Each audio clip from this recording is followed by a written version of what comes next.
Lockdown. I'm your host, Eric Locke. This is Cole. Convict Courtney. And with... Barbie. Fantastic. Bodacious Barbie. Bodacious Barbie. There it is. My mom called you Buxom one time. Yes. Buxom Barbie. Yeah. She called me Buxom a lot. I don't even know what that means. And that was I don't either. Can you explain the meaning? No, Eric and I both, I asked him, I was like, do you know what she means? Good or bad?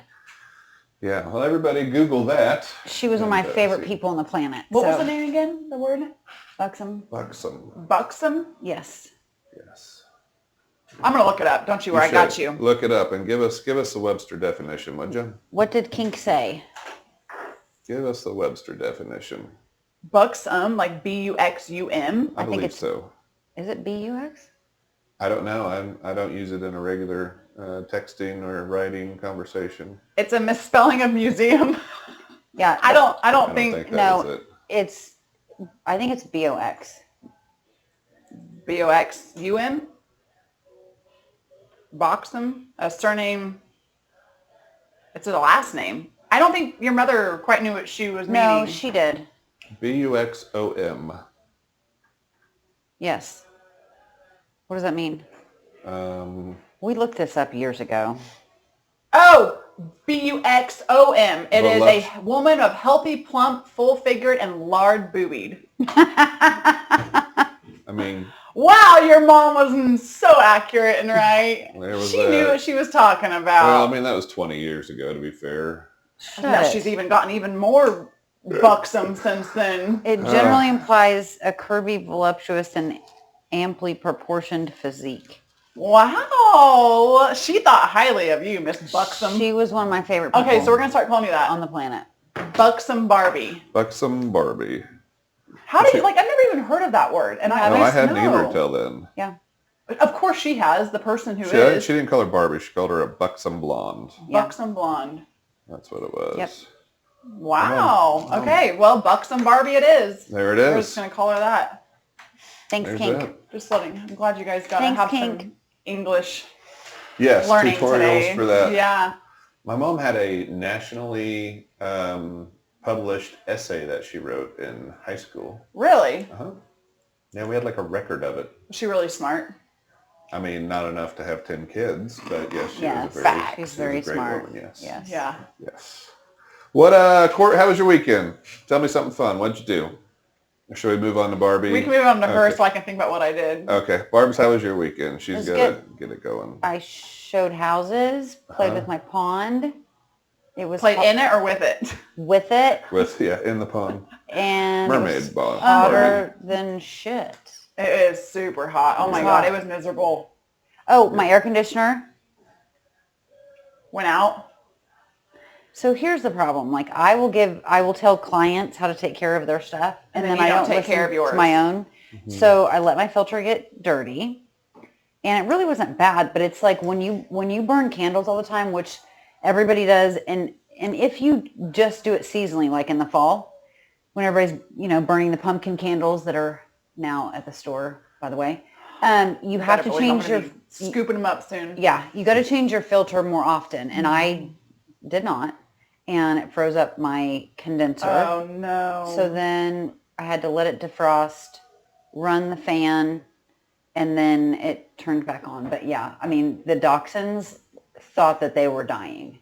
Well, let's not forget you have 12 dogs. That probably clogs up the filter too. There are 4, and it was 80 degrees in the house, and they literally were looking at me like... I bet Edward was the most They were concerned. Like, we need to go to a hotel. Did you take them to a hotel? No. I told them to deal with it. They had a fan blowing on their little situation. They're fine. What'd you have blowing on you? I just went outside because I was like... The wind? I'm going to embrace it. The pond. If it's going to be hot... Okay, that was not how... The question sounded... No, I just... In my head, but I did out loud. I did yard work. Usually we don't go off the rails till the end. Oh, yeah. Well, because if it's going to be hot, I'm like, might as well freaking be hot. So I went outside and just embraced it. It's the humidity, too, that is just miserating. Yeah. Yeah, that's why everybody hates Kansas. Oh, anyway, so the don't be dumb is... Change your air filter. Clean it. I have a reminder on my phone every like 2.5 months I change mine. And but literally don't just listen, like do it. And especially with today, you can Instacart and all of the things. Instacart a filter to your house and just change it. Yeah. They a lot of today's, like my Nest, I've got a Nest at my house on my land house. And does it tell you when they're dirty? Uh-huh. Oh, it does? Well, it doesn't tell you when you're dirty. It tells you when the last time you changed it and to change it. So you can set it to remind you every 60 or 90 days or whatever. Nice. And it'll say, hey, change your filter. And you have to physically say yes that you did. Yeah. Yeah, nice. So that's fun. Court, what'd you do? Do you remember now? I had to... See, I got to listen to somebody else talk first so I can kind of remember what I did. Yeah. I showed houses on Sunday morning, actually out in Rose Hill. I have a guy who's trying to do a 203K loan on this house. That would be a really good house to do it on. Yeah. Just trying to make numbers work. I guess the payments on those 203K loans are not great. No. Well, you convert it after you get it. You know. I know. I told him, I said, fix it all up, get it to where you want it to be, and then get it refinance it. Well, I told him because the pool is the backyard, probably needs like $15,000 at the in ground. It's completely destroyed. So I said, get it all fixed up, like with your own money, whatever, because you have the money to do it, and then get it appraised, and then you can turn around and pull out a HELOC with the equity you got in it, because it's going to have equity. Yeah. I mean, it sits on 4 acres. And he's there. It's awesome. So what's a 203K loan? I've never done. Well, I've done one. It's a rehab one back loan. in the day. I know it's a rehab loan, and they can finance in their repairs into the loan. So say you buy a house. So for people that don't have cash to do the repairs on a house, it needs it, but they're getting a deal. Yeah. So say you buy a $150,000 house, and you end up doing $30,000 in repairs, so you finance the 180. Right. But apparently interest rates on those aren't the best, or the payment terms aren't the best. The terms are not going to be as favorable as other loans because they're basically doing you a favor. Yeah. So they're saying, if we're taking the risk and we're going to help you, then we want to get paid for it. There's a lot of fraud in those. Yes. Because people don't actually do the repairs. But the thing is, they'll loan you the money to buy the house, and then they don't loan you the money for the repairs till they're complete. So like you do the siding, the appraiser goes out, checks the siding's done. So that was my question that I had for the lender on that. And it's not cosmetic. It has to be structural, functional, safe. Right. Not improvements. It has to be repairs. Yes. So I was talking to the lender about that, and I was asking, can the buyer themselves do work, or does it have to be done by an actual contractor? They have to become licensed contractors. That's what she said. And so I wasn't quite sure because my guy does a lot of handyman work on the side. But unless he's licensed in that field, he cannot. That was the only thing I didn't know. So that was knowledge to me because I didn't know. That's probably a pretty good question. A lot of people would ask. That is, yeah. So I haven't dove into a 203K loan, and it's been years. I think I did one 203K loan back like 8 years ago out west. They're just not super, super common, probably because of the terms of them. They're a lot of work. Yeah. And it's got to be like a special house. You have to have a discount on the house. Yes. Yeah. You know, you can't buy it and be like, oh, we're going to pay $300,000 for this $300,000 house, and we want $350,000. That doesn't happen. Yeah. No. This house has instant equity. If you were to fix it up, that's why. Cool. So, and then John called me and he's like, Courtney, you need to come here. And I'm like, what? To this gas station right here. Phillips 66. A little kitten this size came walking in the side employee door when she was going to leave, dragging its back legs and just walking with its front legs. Doing the army crawl? Well, John went there and picked it up, bit the heck out of him, like drew blood. He was bleeding everywhere because he was scared. And he's hurt. Yeah. John ended up picking it up. I brought it home. We brought it home for about 14 hours, gave it milk, we went and bought milk for it and gave it some syrup to bring its blood sugars up. I gave it a bath. We thought it passed away like 2 times during the bath. Ended up passing away on John's lap at like 2 a.m. that night. It was horrific, but it was... You tried. We tried. We definitely tried because they were like, let's just put it back outside. I'm like... For what? So it can get eaten by something? So if he's dragging his legs, he probably got run over. No, he wasn't. I don't know that because by the time that she was like, it was like 10 o'clock that night, she had lost function of her front legs. So she went paralyzed. So I think what happened is, as a blood clot I read can travel up, they lose function in the back of their legs first. And then as the blood clot reaches farther and farther, they lose front legs. And she did. It was horrible. Yeah. But I'm glad I was able to help a little bit. Yeah, that was nice. Cute, super cute. It feels good to try to help those things. That cat was fierce. It it was angry. Yikes. Yeah. I was like, dude, this is the number one thing though. You see cats on the side of the road all the time and it sucks. Yeah. So I felt a little good about myself. I did a little bit of a good deed. You're clawing your way out of prison. I'm clawing my way out of being a Karma's trying to get you. Yeah. That sounds good. Yeah, that was my weekend though. Right on. What'd you do? Oh boy. We still had our niece from Texas in town, so that was fun. She's an enjoyable child. I know, I talked to her. Oh yeah, you saw him at Target. Yeah. Yeah. That's pretty funny. I text Eric and I said we were in the Dylan's parking lot. What is it, Sunday or Saturday? I text Eric because I ran into Marcy and them at Target, and so we're driving in the truck, and Hudson's like, "Mom," I'm like, "What?" And he's like, "I think that's that." I forgot exactly how he worded it. Some way along the lines of, "Mom, I think that's that girl that we saw at Target the other day." I said, "What girl?" And he goes, "That girl that Eric hangs out with all the time." Thinking of Marcy, and I'm like, hangs out with her all the time, just hangs out with his wife, Married at times. He didn't even say that, and he was like, and then we get into the store, and Eric had text back. He's like, tell him to back off. You can't have my woman. And then Hudson goes, I can have her if I want, or something like that. I'm like, I showed that to Marcy. I showed that to Marcy, and she packed her bags and said, "I hope he has a good job." Yeah. Was what it was. It was cute. That's funny. Well, anywho, yeah, she was in town. We still did a lot of things. They went and swam at Marcy's mom's house and hung out. And does she have a community pool or in-ground pool? She's got a private pool here, in-ground, yeah. Nice. In Newton. We went to the country club pool Sunday, and Logan went off the high dive for the first time. Yay! I know. She's so big and brave. Did you have heart palpitations? No, I was trying to get her to, and of course I got rope-a-doped into it. Like, we get out there and we're all just having a good time. She goes off the low dive 100 times. We've got 2 slides at the Crestview pool.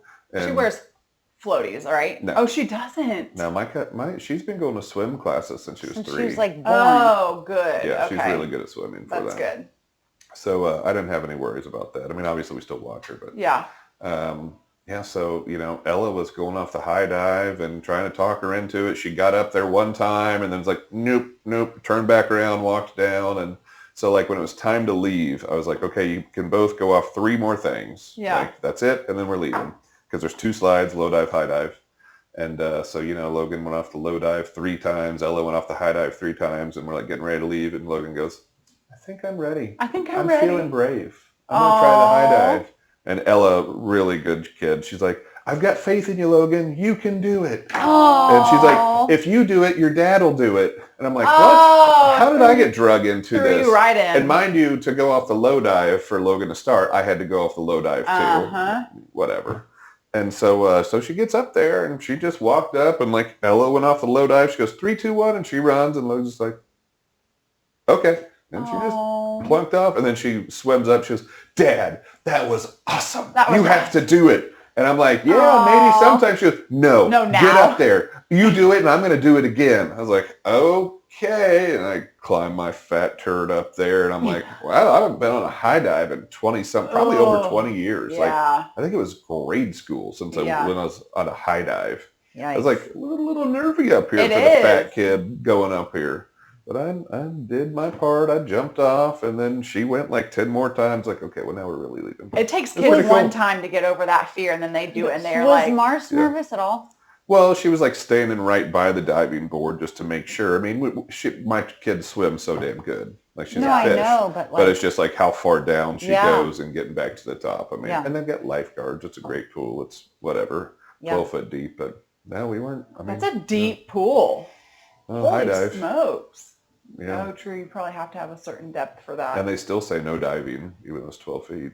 Wow. Yeah, so that was pretty cool. And that's your neighborhood pool? Crestview Country Club. Oh, Crestview. Okay. My neighborhood pool doesn't have diving boards. I was going to say kiddie pool. That's impressive for your neighborhood. Would have been. Huh. Would have been. Very I neat. had a big Yeti tumbler full of Miami Vice, and it was delicious. What's Miami Vice? Pina colada and strawberry daiquiri mixed together. Heaven. And it's frozen. Shut up. Dude. Pina colada is my favorite drink, and I love strawberry daiquiris. I did not know that. So they made that at Crestview? Yeah, they got a full service bar and food. It's a great country club. And they have cabanas there now, too. Crestview. They got cabanas that you can rent there, like covered cabanas. Like it's kind of like a Vegas-ish kind of pool. We ate lunch there. I had a cheeseburger and they all had chicken strips by the pool. Oh my gosh. Okay, so now I want one of those Miami Vices. Podcast is going to be at Crestview. I got one for the girls, the kids. Yeah. And it was funny. Like I went up, I was like, hey, I need virgin Miami Vices. And the bartender dude, he goes, so I don't think they're Miami Vice if they're virgin. I think they're just Miami. He's like, take the Vice out. Give me a Miami. Yeah, that was funny. That's funny. Dang. Yeah. I'll have to try that. I think our next podcast should be at Crestview. At the pool? Yes. You probably get good buxom viewership. Oh, we'd get very good viewerships with her buxom No. There you go. Perfect. I'm not saying we need to go swim. I want a Miami Vice. I think we're supposed to let's get Miami. Well, we're supposed to go fishing too, so let's get Miami Vices and go swim. Go fishing. Swimming fishing. Down for that. Fishing. We'll go by Crestview, get Miami Vices, and then go fish. We're supposed to do that on one of our podcasts. We should. I'm not a swimmer. I'm down like 4 or 5 Can we make it when it's not so hot out, please? Yeah, because I melt. Bite when it's so hot. Yeah, I melt. I don't like it. What's the average temperature in China? Oh my gosh, leave her alone. Leave her alone. Is it hotter? During monsoon season, it's probably humid as can be when you guys like flood your rice paddies. You guys! I'm not from China. Oh, sorry. My bad. Gosh dang it. My bad. Just adding on a tally for more salmon and salad. Yep. That's what it is. You had about 17,000 rounds of it by now. Yeah, but I want to add it. Let's add in the Miami Vice. Do you have one of those makers, those the slushy machine thing? It's like a slushy machine, but it makes them into like smoothies. Or it's like a ninja stuff. I have a vitamin magic bullet that does that. Well, not the bullet, but it like literally like it's an actual machine, and you put the ice in it, and you put like whatever alcohol you have. Remember like those 2 like different things margarita for machines alcohol, and back it'll in the make day? it. Yeah. Yeah. But it'll make it into like perfect. Yeah. Slushy. Like slushy, not like Remember those margarita drink machines back in the day? I had one. Mm-hmm. The one that twirled. Yeah. Was it twirled in there? It was like a Jimmy Buffett Margaritaville Jimmy machine. Buffett Margaritaville, yeah. Yep. Those are awesome. Oh, that sounds good now, especially in this heat. You gotta drink those fast, or you gotta have them in like a tumbler because they will just melt. Yeah, then you're just drinking sugar water after the ice melts. It's gross. So I have a Yeti cooler. We should fill that sucker with Miami Vice, and then just I like it. You're talking my game now. There we go. That sounds good. We're going to wrap up today's with Barbie's Don't Be Dumb, which is change your furnace filters. Yeah. Like even if you get the, on my leases, I just specify, get the cheap ones from Walmart, the blue fiberglass ones. Something's better than nothing. They still work because if it gets clogged, at least it can still breathe a little bit. Unless you need like allergens or stuff removed or danger. Truthfully, our air conditioning guy says to buy the thin ones and to just change them more often. He said they're better for units than the ones that are super thick. Yeah. So that's it. Do yourself a favor when it's 103 out and your AC struggling to cool. Keep the filter changed. You'll be fine. Till then, like us, follow us, heart us, call court, buy with Barbs, list with Locke, and we will catch you on the flip side. Bye. Buxom Barbie out.